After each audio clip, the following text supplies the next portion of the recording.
I think there are probably two keys to that.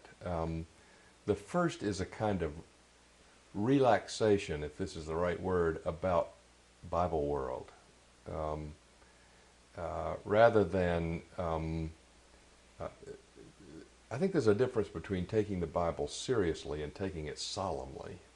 And there's a kind of solemn treatment of, that suddenly you've moved into untouchable territory with the Scripture, and so people lose their creativity and playfulness, as you would put it. So, to I think this is one of the gifts of Fred Craddock, for example, is to go into the Bible. He doesn't change anything, but it's as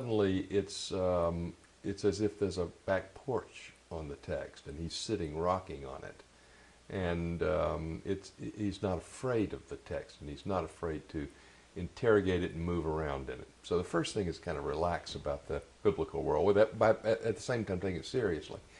But the other is not to confuse freshness and novelty. I think sometimes we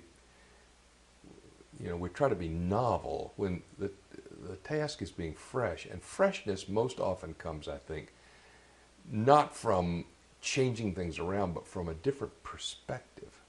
I went to church several weeks ago, to my church, and I was late. And so instead of sitting in my usual place downstairs, I sat for the first time in a long time up in the balcony. And I watched the same old service, but from a different angle of vision. And I saw the same old parishioners that I always worshiped with. But I could see her face, and I could see the mother reach into the purse to give a lifesaver to the child. And suddenly worship that always happens in roughly the same way, there was stuff happening in it that I saw fresh for the first time. And so I think they're well-beaten paths into biblical texts.